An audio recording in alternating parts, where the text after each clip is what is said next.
You ask Tiger to calculate. This deals with linear inequalities with one unknown. The final result is t greater than 6. Let's solve it step by step. Swap sides.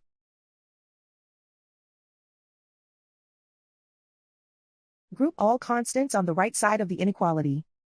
Add 2 to both sides.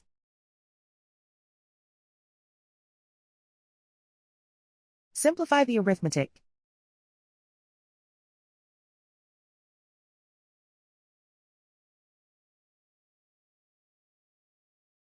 Isolate the t.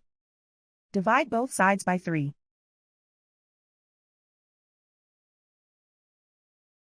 Simplify the fraction.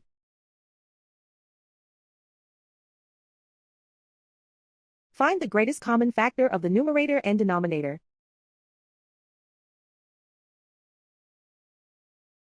Factor out and cancel the greatest common factor.